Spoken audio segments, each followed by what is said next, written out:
Écoute, je discute pas sur le sentiment.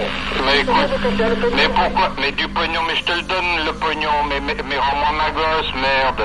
Si tu m'as donné le pognon, je te rends le gosse. Mais je te le donne le pognon, mais prouve-moi que ma gosse est vivante d'abord. Laurent, Hein? Laurent, ça va? C'est la réponse de ma frère, je la trouve. Mais je t'en supplie, écoute, lui fais pas de mal. Je ne lui fais pas de mal, je te dis. Tu me le jures? Je te le jure. Hein? Je te le jure. Dans cet extrait d'une conversation téléphonique enregistrée par la police genevoise en mars 1983, vous avez peut-être reconnu la voix du célèbre auteur de romans noirs, Frédéric Dard, créateur de la série des 100 Antonio. À l'autre bout du fil, un homme à l'accent méditerranéen réclame une rançon de 2 millions de francs.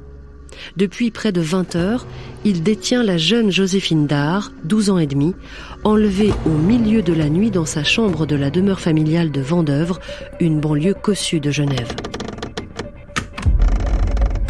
Le romancier à succès vit alors depuis une quinzaine d'années en Suisse, pays dont il apprécie le calme et la douceur de vivre. Mais ce 23 mars 1983, le bonheur de la famille Dard vire au cauchemar avec le rapt de Joséphine. Rarissime en Suisse, cet événement tragique en rappelle néanmoins un autre qui eut lieu quelques années auparavant. En octobre 1977, la petite Graziella Ortiz avait été enlevée non loin de chez les Dard, dans une élégante propriété de Colonie. La fillette de 5 ans avait été retrouvée vivante après le versement d'une rançon de 2 millions de dollars. Le kidnapping de la petite Graziella aurait-il inspiré celui de Joséphine Dard? Comme Graziella Ortiz, la fille de Frédéric Dard sortira traumatisée de cet événement après plus de 50 heures d'angoisse. Et comme dans le cas Ortiz, le crime ne restera pas longtemps impuni. En effet, la police ne tarde pas à mettre la main sur le ravisseur de Joséphine, un père de famille en apparence sans histoire. Caméraman de son état, l'homme a notamment collaboré à des productions de la télévision suisse romande. L'enquête révèle vite que ce Suisse, issu d'un milieu aisé, possède des talents cachés qui vont bien au-delà de l'imitation de l'accent méridional. Au moment de son arrestation, cela fait plus d'une décennie qu'il a basculé dans l'illégalité et qu'il mène une double vie insoupçonnée, perdu dans une quête perpétuelle d'argent et de reconnaissance. Je vous souhaite la bienvenue dans ce nouvel épisode de 1001 archives intitulé « Le ravisseur de Joséphine Dard ». La France, c'est ma mère. La Suisse, c'est ma femme. Parce que la Suisse, je l'ai choisie. Je l'ai choisie, je vis avec elle. Hein? Et j'y suis bien. J'y suis même plus que bien. J'y suis heureux. Et je tiens à dire ici une chose et à le dire à tous les Suisses avec reconnaissance, parce que c'est eux qui font la Suisse. Hein? Bon, eh bien, je vais leur dire que je n'avais jamais été ce qui s'appelle heureux dans ma vie. Trop tourmenté, trop bouleversé, trop assailli par des scrupules et tout. Mais en Suisse, j'ai trouvé d'abord la paix, une espèce de paix que j'ignorais. Et cette paix m'a amené à quelque chose que, bon gré mal gré, je suis bien obligé d'appeler le bonheur. C'est quoi le bonheur? Sinon un appétit de vivre, sinon une joie d'être où on est, hein, et d'aspirer à y être encore. Quand je me réveille, je me dis chouette, une journée à vivre. Hein, quand je me couche, je me dis vivement demain que je me réveille pour continuer cette vie. Je suis infiniment bien en Suisse. Et je le dois. C'est un pays qui est absolument... Enfin, les Suisses n'en sont pas conscients, évidemment, puisqu'ils l'habitent. Quand on est au pied de la falaise, on ne peut pas en mesurer la hauteur. Mais la Suisse est un pays, avec certains paradoxes d'ailleurs, que je pourrais vous citer si vous me poussez par la suite. Mais c'est un pays où les valeurs ne sont pas les mêmes qu'ailleurs, où on prend le temps, de vivre. Il n'y a pas cette espèce de frénésie. Pour moi, je parle, l'homme qui vous parle, c'est un type qui avant d'arriver ici, s'est tapé 25 ans de Paris. Hein? 25 ans de Paris, c'est quelque chose d'exténuant, c'est quelque chose de déshumanisant même. Hein. Je ne pense pas que ça soit peut-être tellement propre à Paris, mais surtout propre aux ces grandes métropoles de maintenant, qui sont de plus en plus mécanisées, qui sont de plus en plus déshumanisées. Et par contre, vous comprenez, quand je retourne à Paris, et ça m'arrive quelquefois, je fais un voyage, mais au bout de 2 jours, je me sauve, parce que je tombe sur des gens agressifs, sur des gens pas contents, sur des gens pas heureux. Ça se voit sur leur figure, ils sont pas heureux, parce qu'ils sont bousculés, parce qu'ils sont, je ne sais pas, ils vivent dans une espèce de brouhaha, de précipitation, d'angoisse, alors qu'ici, j'ai laissé mon angoisse au vestiaire. Lorsque Frédéric Dard accorde cet entretien à son ami, le journaliste Jean Dumur, en 1980, cela fait 12 ans que l'écrivain à succès s'est installé en Suisse avec sa seconde épouse, Françoise. Leur fille, Joséphine, naît en 1970 pour la plus grande joie de son papa, qui entre alors dans sa 50e année. Le couple Dard vit d'abord à Gstaad, puis s'installe à Vendeuvre, près de Genève. Il acquiert également en 1978 une ferme du XVIIIe siècle à Bonnefontaine, dans le canton de Fribourg. Restaurée avec soin, la demeure devient le havre de paix de l'écrivain qui y écrit de nombreux romans. La famille Dard coule des jours tranquilles, entre le calme de leur riche banlieue genevoise, le pittoresque de la campagne fribourgeoise et les délassements offerts par les Alpes bernoises. Jusqu'à cette nuit du 22 au 23 mars 1983, où soudain, tout bascule.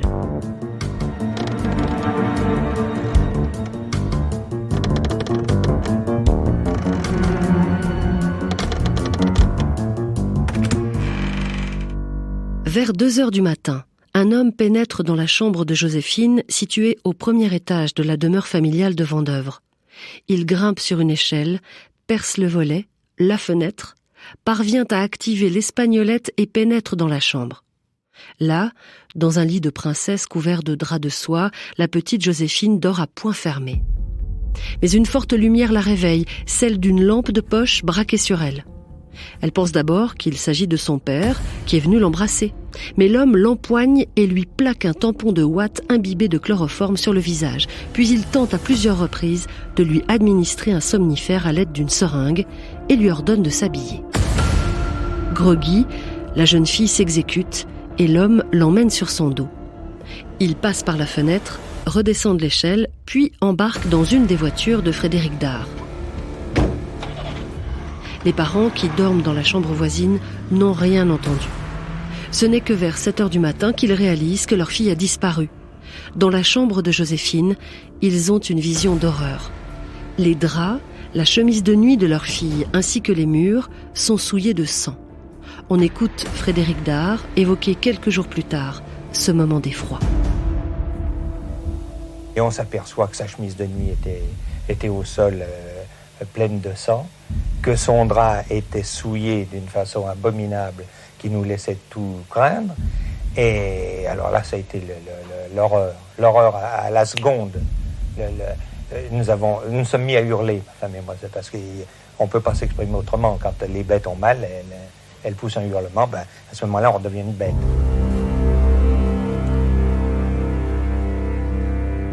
Par terre, Frédéric Dard trouve un papier avec cet avertissement. Tu reverras ta fille seulement si tu fermes ta gueule. Rien dans la presse et pas de flics dans la combine. Tu prépares 2000 tickets de 1000 francs suisses usagés dans un délai d'1 semaine. Frédéric Dard, qui est précisément en train de travailler sur un roman qui parle d'un rapt d'enfant, se retrouve dans le rôle du père de la victime. Les traces de sang et de chloroforme sur les draps font penser au pire. Viol, meurtre, tout est possible. Après une brève hésitation, Frédéric Dard décide de ne pas suivre les recommandations du ravisseur et contacte son ami Jean Dumur qui le met en lien avec le chef de la police genevoise. Cette dernière intervient immédiatement, mais en toute discrétion. Le ravisseur ne se doute de rien lorsqu'il contacte une première fois Frédéric Dard par téléphone le soir du 23 mars à 22h. T'as une mère, non? Écoute, je discute pas sur mes sentiments. Mais écoute, mais pourquoi? Mais du pognon, mais je te le donne le pognon, mais rends-moi ma gosse, merde. Si tu m'as donné le pognon, je te rends. Mais je te le donne le pognon, mais prouve-moi que ma gosse est vivante d'abord. Tu auras. Hein? Tu auras. Ça va être la réponse de ma frère sur la troupe. Mais je t'en supplie, écoute, lui fais pas de mal. Je ne lui fais pas de mal, je te dis. Tu me le jures? Je te le jure. Hein? Je te le jure. Mais vraiment? Mais écoute-moi. Mais écoute, je te jure, tu t'en fous sûrement des sentiments, mais je te le dis quand même, merde, je suis un père. Cette môme, c'est toute ma vie, me fais pas un mauvais coup avec elle. Je t'assure, je t'assure. Écoute, on est des hommes, on n'est pas des bêtes, on est des hommes, grand. On l'entend dans cet extrait, Frédéric Dard adopte un ton bon enfant et tente d'amadouer le ravisseur comme le lui ont conseillé les policiers. Il exige une preuve que sa fille est toujours vivante et l'obtient le soir même. Le lendemain, Frédéric Dard reçoit un nouvel appel et l'ordre de se rendre de nuit dans une cabine téléphonique de Russin. L'écrivain qui vient de vendre son chalet de Gstaad parvient à réunir les 2 millions de francs en billets de 1000. Vers 3 heures du matin, muni d'un sac en plastique contenant l'argent, il se rend à Russin et suit les instructions pour trouver le lieu où il doit remettre la rançon dans les environs du barrage de Verbois, sur la rive gauche du Rhône. J'aimerais vous dire, ça fait quand même une drôle d'impression parce que vous ne savez pas sur quoi vous allez tomber. De s'enfoncer dans un bois, mais vraiment dans un endroit perdu, à 4 heures du matin, avec 2 millions de francs suisses dans un sac. Vraiment, mais j'avais aucune crainte parce que une seule chose me portait, c'était ma fille. Comme demandé, il se dirige vers une voiture en stationnement et accroche le sac à un crochet disposé sur le côté du véhicule. Là, une sorte de treuil a été aménagé qui emmène le sac en direction du Rhône. L'argent disparaît dans la nuit. En contrebas, le ravisseur en habit de plongée récupère le sac et s'éloigne avec les liasses de billets.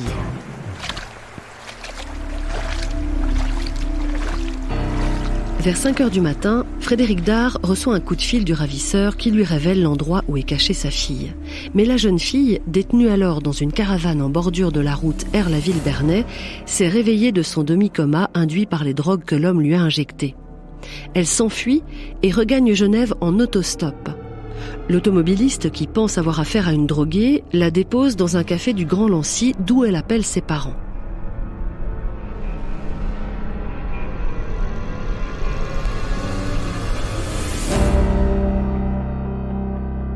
Le 25 mars 1983 au matin, Joséphine Dard, marquée par ses 50 heures de captivité, retrouve enfin les siens. La famille convoque alors la presse pour confier sa joie et sa reconnaissance envers la police genevoise et les médias qui ont su garder le silence. Françoise Dard répond par téléphone aux questions de Bernard Patterson. Elle va bien. Elle a été donc emmenée par la police directement à l'hôpital ce matin. Où on l'a regardée parce qu'elle est complètement droguée. Elle a des piqûres dans les bras, au moins 25 dans les bras, les mains, les pieds. Elle a les yeux absolument rouges parce qu'elle a eu des problèmes elle n'a pas supporté l'éther, le chloroforme. Oui. Alors elle a des yeux absolument rouges et puis elle a les bras noirs de bleu. Parce qu'on l'a piquée pour la faire tenir tranquille, si je comprends bien. À l'hôpital, ils m'ont complètement rassuré, disant que c'est des hématomes, les veines ont claqué, mais c'est pas très. Oui. C'est pas vraiment important, quoi. Voilà. Oui, je comprends. Elle a donc été enlevée lundi, c'est bien ça? Non, dans la nuit de mardi à mercredi. Ah, dans la nuit de mardi à mercredi. Et on l'a retrouvée la nuit dernière? Ce matin à 6 heures. Comment l'a-t-on retrouvée? Une fois que le kidnappeur a eu la rançon à 4 heures du matin, il a rappelé à 6 heures pour dire voilà, elle est dans une caravane à tel endroit, il faut aller la chercher, dépêchez-vous, elle est très très vite. Parce qu'elle est toute seule maintenant et son gardien est parti, elle va peut-être quitter l'endroit, elle va se perdre parce qu'elle est dans un endroit perdu. C'est ce qu'elle a fait effectivement, elle est partie et la police n'a pas retrouvé dans la caravane. Mmh. Et vous avez donc versé une rançon? Oui. On a parlé de 2 millions de francs suisses? C'est ça exactement, oui. Tout cela en accord avec la police, vous avez travaillé avec la police? Oh là là, oui, tout de suite. Mon mari a vu que la chambre de la petite était vide et il a téléphoné tout de suite à la police. Je lui ai dit, mais enfin, parce que le papier demandait que si tu veux revoir ta fille vivante, tu préviens pas la police. Alors j'ai dit à mon mari, mais enfin t'es sûr qu'il faut faire ça? Il m'a dit, écoute, il n'y a qu'un seul moyen, c'est celui-là, il n'y en a pas deux. Mmh. Et puis la police est absolument fabuleuse. Alors la police suisse, je vais autant vous dire, c'est quelque chose. Oui. Maintenant, on a une idée de l'identité du ou des ravisseurs. Ma fille a donné des détails, elle a fait un portrait robot ce matin. Et puis voilà. Oui. Maintenant, c'est à eux de travailler. Parce qu'ils étaient un ou plusieurs? Elle en a vu un. Le kidnappeur a dit qu'ils étaient deux. Dans sa chambre, quand on l'a prise, il était tout seul parce qu'il paraît que l'autre a eu peur, il n'est pas venu. Mais après, dans la conversation, il a dit à ma fille qu'ils étaient très très nombreux, ils travaillaient comme une véritable usine. Oui. Et il s'est montré à visage découvert? Absolument. Et votre fille a pu le voir, le détailler? Absolument, oui. Oui. Et il vous semble que votre fille, malgré les piqûres, a été sinon bien traitée? Oui. Les piqûres se sont passées à la maison, ici, avant de partir. Pendant que nous dormions, nous, dans la chambre à côté. Oui. Et elle est en bonne santé aujourd'hui, c'est-à-dire que moralement, elle n'est pas trop éprouvée? Si, la peur, elle ne veut plus dormir toute seule. Vous vous rendez compte qu'on l'a pris dans sa chambre, dans son lit, avec ses parents qui dormaient à côté. Vous voyez, je veux dire... Écoutez, madame, je vous remercie infiniment. Je ne veux pas abuser plus longtemps de votre temps. Non, mais écoutez, de toute façon, les journaux ont été très gentils parce que personne n'a rien dit avant que l'affaire soit finie et c'est grâce à ça qu'elle a été bien terminée. Alors ça, j'en serais vraiment reconnaissante à tous les journalistes. Quant à Frédéric Dard, il affirme ne pas en vouloir au ravisseur, tout à sa joie d'avoir retrouvé son enfant saine et sauve. Il m'a pris les économies de 20 ans, vous voyez, en une nuit. Et je n'arrive pas à lui en vouloir, parce qu'il m'a rendu ce qu'il m'avait volé. Et il aurait pu ne pas le faire. Vous allez dire que j'ai un drôle de raisonnement, mais je suis tellement heureux d'avoir retrouvé ma fille. C'est un tel... n'appelons pas ça du bonheur, c'est l'univers qui recommence, qui continue, que... Pourquoi lui en voudrais-je? La police lance alors un appel à témoins pour retrouver le ou les ravisseurs. Parmi les nombreuses indications reçues, le signalement d'un bus VV dans divers endroits cruciaux met les policiers sur la piste d'un caméraman domicilié à Vincy, sur la côte vaudoise. Le matin du 30 mars, munis d'une commission rogatoire, les policiers se rendent au domicile du suspect qui parvient à leur échapper. Quelques heures plus tard, ils l'arrêtent sur son bateau dans le port de Rolle. L'homme de 46 ans n'a pas de casier, mais à son domicile, les policiers retrouvent le dispositif de treuil ayant servi à récupérer la rançon et le vilebrequin qui a permis de fracturer la fenêtre de la chambre de Joséphine. Et surtout, dissimulé dans sa camionnette, ils retrouvent les 2 millions de francs de la rançon. Le 31 mars, la police annonce avoir arrêté le ravisseur de Joséphine Dard. Il s'agit bien, comme nous l'avons annoncé ce midi, d'un homme de 46 ans, citoyen suisse, originaire de Genève et Bâle, marié et père de 3 enfants âgés de 4 à 14 ans. Cet homme travaille à Genève depuis une dizaine d'années. Il est actuellement employé en qualité de caméraman au service audiovisuel du cycle d'orientation. Et c'est dans le cadre de cette activité qu'il aurait été en contact avec la famille Dard. Il a été arrêté hier matin à Vincy, près de Rolle, où il habite. Devant son domicile se trouvait le bus de camping qui servit au transport de la petite Joséphine. À l'intérieur de ce véhicule était dissimulée sous une armoire à vaisselle la totalité de la rançon. C'est ainsi que les 2 millions de francs ont été récupérés. L'enquête a permis de découvrir que la fille de Frédéric Dard avait été séquestrée dans un studio loué pour 3 mois par le ravisseur au premier étage du numéro 38 de la rue du Salève à Annemasse, donc sur territoire français. Selon les policiers, il se confirme que cet homme s'exprime avec un léger accent alémanique. Toutefois, il serait très doué pour camoufler sa voix et se déguiser.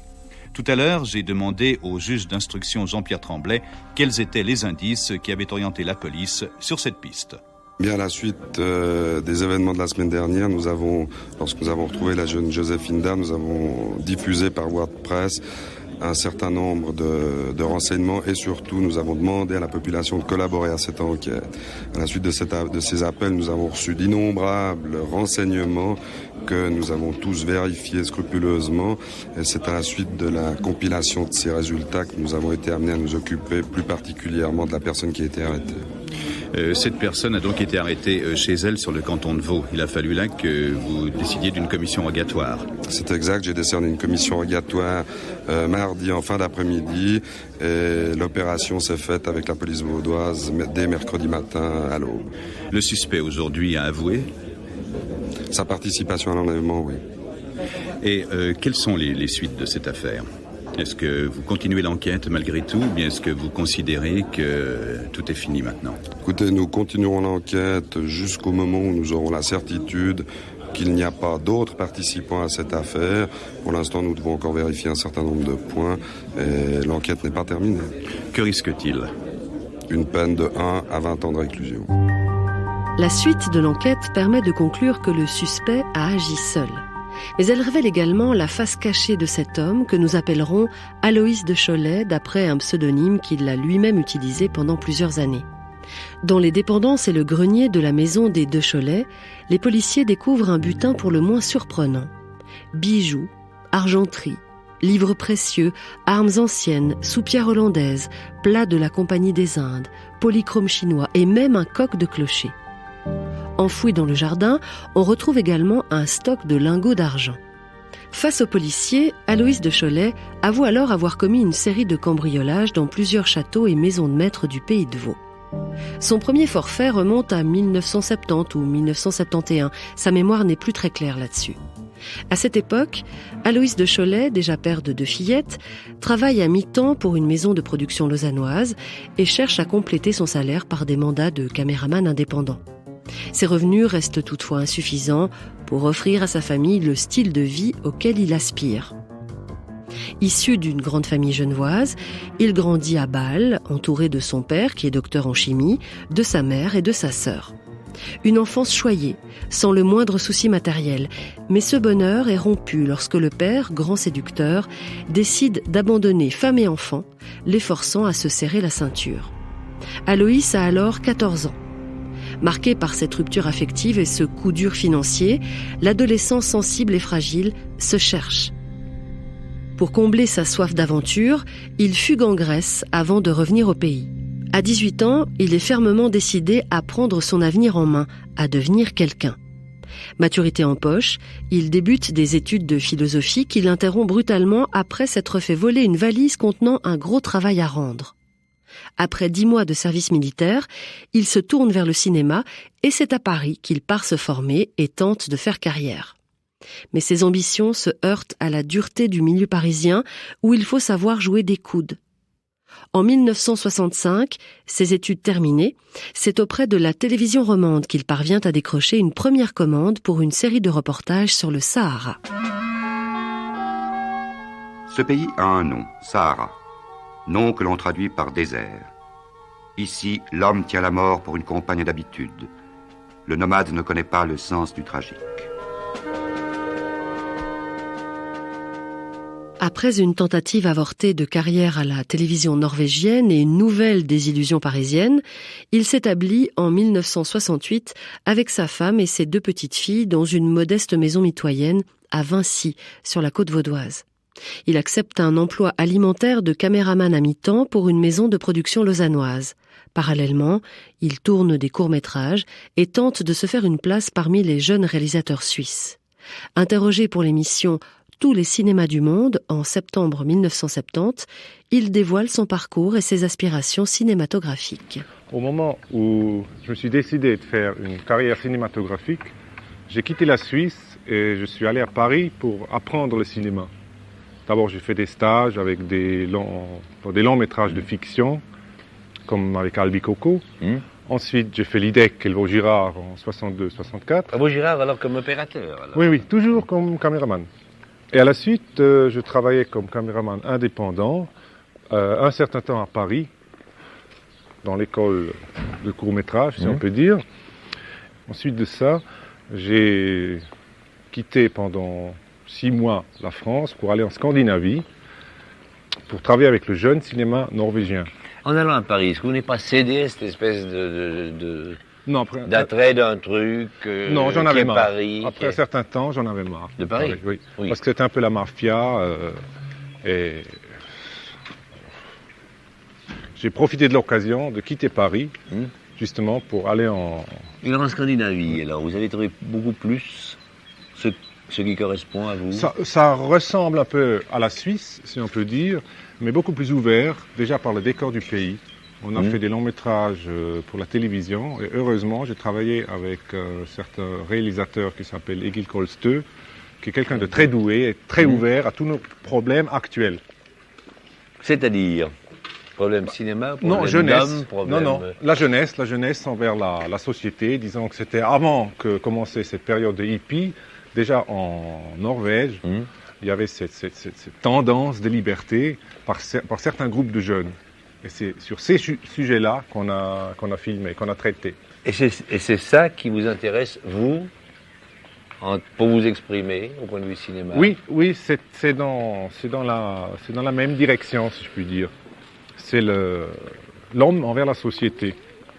Ça veut dire l'homme qui peut plus vivre librement dans notre société et qui doit trouver un moyen d'échapper à cette Et vous le proposez, le moyen? Il y en a différents moyens. Il y a les hippies qui ont leurs moyens, mais il y a l'homme, disons, de tous les jours qui connaît les mêmes problèmes. Et selon son caractère, il va engager le combat ou il va se soumettre. Il y a celui qui se révolte, qui est encore une troisième solution. Et celui qui se révolte, c'est justement cet homme-là qui est intéressant. Sa carrière de réalisateur peine à décoller. Son naturel taciturne, son manque d'entre-gens ne lui permettent pas de percer dans un milieu où il faut savoir se vendre. Aloïs de Cholet voit son rêve d'une carrière cinématographique s'éloigner au fur et à mesure que les mois passent. En 1972, il trouve un emploi à 60% au service audiovisuel des cycles d'orientation Genevois. Frustré par le monde du cinéma, de Cholet décide de mettre sa créativité au service d'une autre occupation nettement plus clandestine. Alors qu'il rôde de nuit dans les alentours du château de Prangin, il aperçoit une clé oubliée sur la porte du garage. Il pénètre alors dans la propriété et y dérobe une cloche en bronze. C'est la première d'une longue série de visites nocturnes incognito. Par amour pour les beaux objets, mais aussi et surtout pour arrondir ses fins de mois, de Cholet commet une trentaine de cambriolages entre 1970 et 1980 sans jamais attirer l'attention de la police. Il affiche une prédilection pour le château de Vincy, voisin de sa propre maison. Il y fait de nombreuses incursions nocturnes et y dérobe pour plus de 350 000 francs de marchandises. Précisons que le châtelain, Jacques de Wurstenberger, est également propriétaire de la maison mitoyenne des de Cholet. Suite à des travaux de transformation, il leur a imposé une hausse de loyer conséquente. À travers ses vols, Aloïs de Cholet compense à sa manière cette augmentation qu'il juge abusive. Au fil des cambriolages, son modus operandi devient de plus en plus sophistiqué. Ses expéditions sont soigneusement préparées. Il repère les lieux, prend des empreintes des serrures et photographie des objets. Dans son atelier, il confectionne ensuite des clés et des facsimilés des œuvres qu'il compte subtiliser. Puis, il se rend une nouvelle fois sur les lieux, de nuit, et remplace les objets convoités par leurs répliques.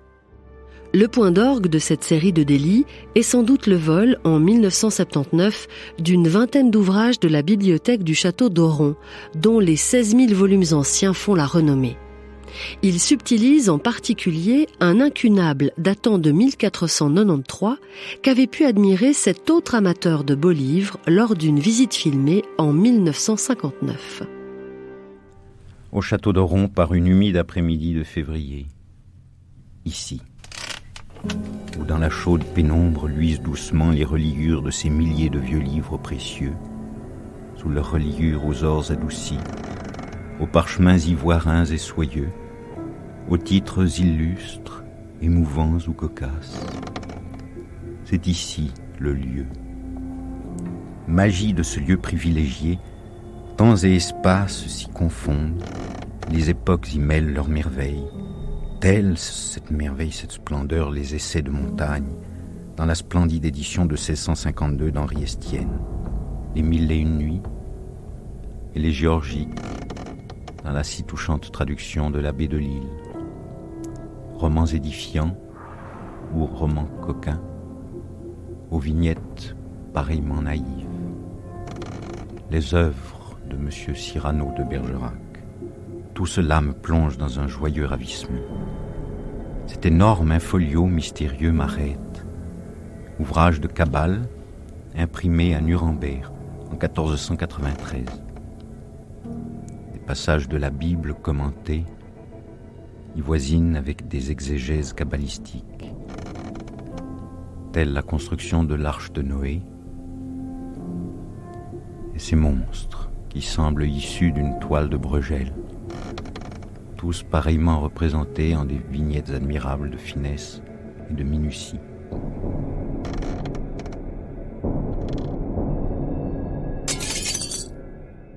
La plupart des objets volés sont revendus à des antiquaires peu scrupuleux à Genève, Zurich, Paris ou Londres.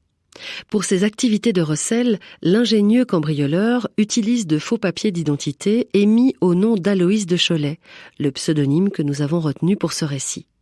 Mais de Cholet ne revend pas tout ce qu'il dérobe. Il conserve une partie du butin car il aime s'entourer de beaux objets. Il se constitue notamment une petite collection personnelle d'armes anciennes. C'est ainsi que, malgré un revenu déclaré qui n'excède pas les 36 000 francs par an, le train de vie de la famille de Cholet est loin d'être misérable. En plus de leur location à Vinci, ils ont acheté un mayen en Valais, possèdent un petit bateau dans le port de Rolle, 2 voitures et un bus camping. Après 10 ans de succès dans les cambriolages, Aloïs de Cholet s'essaye à une nouvelle activité, l'arnaque à l'assurance. Il déclare ainsi la perte accidentelle de sa caméra pour une valeur de quelques 15 000 francs, puis le cambriolage de son appartement pour lequel il touche 70 000 francs en 1981. Une fois encore, il n'éveille aucun soupçon.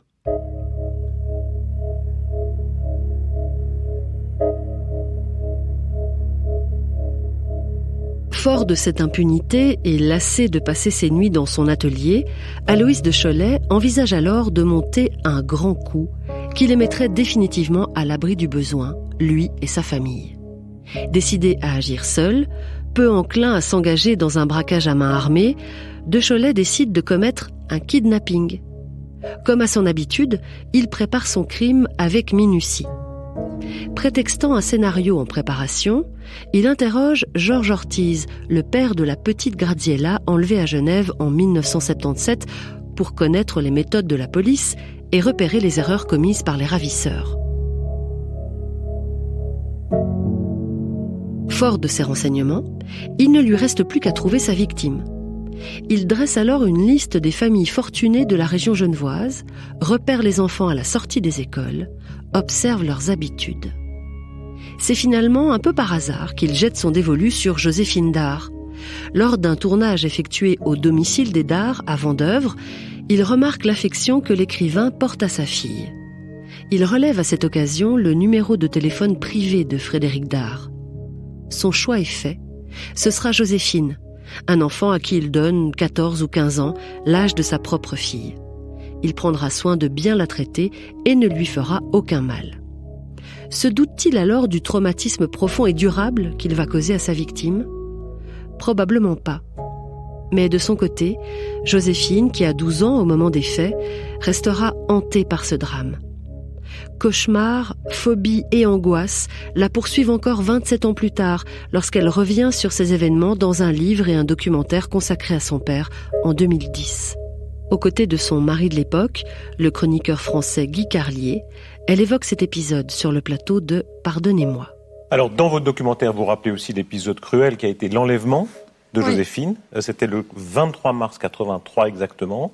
Il y a une séquence terrible de votre père qui raconte ce qu'il a vécu en découvrant la chambre vide avec des taches de sang. Quand vous revoyez ces images, qu'est-ce qui se passe ? Depuis peu de temps, ça va, j'arrive à les voir et j'arrive à en parler. On dit que ça a été des cauchemars pour vous, des années après. Oui. Encore maintenant. J'en ai beaucoup moins qu'avant, mais j'en fais encore, oui. Enlevé, avec la peur de mourir, c'était une idée que vous aviez à ce moment-là ? Oui. J'étais persuadée que j'allais mourir. Et j'avais peur de faire de la peine à mes parents. Je savais que papa allait beaucoup souffrir. Mais ce que je trouve très fort dans le documentaire, plus que papa qui raconte ces choses-là, c'est quand il parle du ravisseur. Et qui fait ce signe. Et je trouve. C'est un 0, dit-il. Et connaissant papa, je veux dire, c'est un moment où je le sens très ému et furieux et prêt à exploser. Là, le malheur était vraiment entré dans la famille, et ça, on sent bien que c'est un moment où il a changé. Oui. Et il a changé. Et il a changé dans sa façon d'écrire. Plus rien n'a été comme avant, c'est sûr. En effet, plus rien n'a été comme avant pour la famille Dard.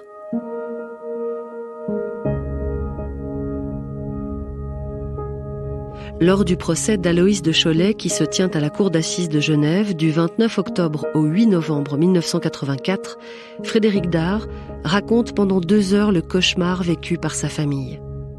Il parle du sentiment d'impuissance qui le tenaille depuis le rapt.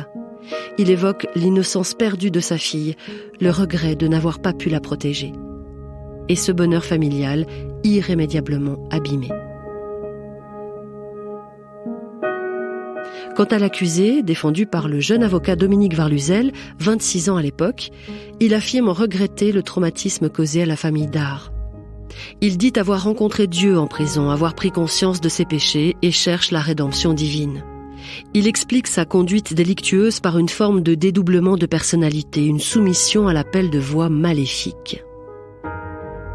Le jury ne sera pas sensible à ses arguments, ni à ceux de son avocat qui tente d'amadouer les jurés en rappelant que 2 familles souffrent dans ce drame. Il évoque le calvaire subi par la famille d'Aloïse de Cholet et les problèmes que connaît son fils de 7 ans privé de père. Mais les jurés suivront plutôt l'avis du ministère public que résume Nicole Duparc le 7 novembre 1984. Le ravisseur de Joséphine Dard, un homme normal qui s'est écarté du droit chemin en toute conscience et dont le cas ne relève en rien de la psychiatrie. C'était là l'essentiel du sévère réquisitoire prononcé hier par le ministère public à la suite de la plaidoirie de l'avocat de la famille Dard. Tous deux ont plaidé pour un verdict de culpabilité et une peine exemplaire.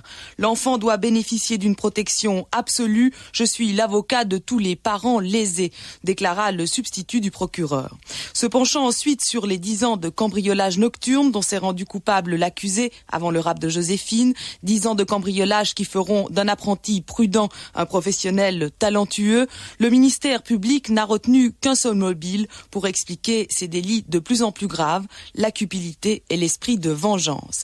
La minutie dont il a fait preuve dans la préparation du rapt de Joséphine et notamment les renseignements pris sous prétexte d'élaborer un scénario auprès du père de la petite Gabriella Ortiz, elle aussi victime d'un enlèvement, cette minutie lui dénie toute circonstance atténuante. Pire, la demande de rançon, la cruauté et la mise en danger de la santé de sa victime constituent des circonstances aggravantes, devait conclure le ministère public. Suivant le réquisitoire du procureur, les jurés condamnent Aloïse de Cholet à 18 ans de prison ferme, une peine très lourde qui se veut dissuasive. De Cholet est emprisonné au pénitencier de Lenzbourg, en Argovie, où il adopte un comportement exemplaire. En prison, il cultive ses talents manuels en suivant un apprentissage de relieur d'art. Gracié par le Parlement genevois en mai 1994, De Cholet quitte la prison une année avant la date de sa libération conditionnelle. Il a alors 57 ans et n'a depuis plus jamais fait parler de lui.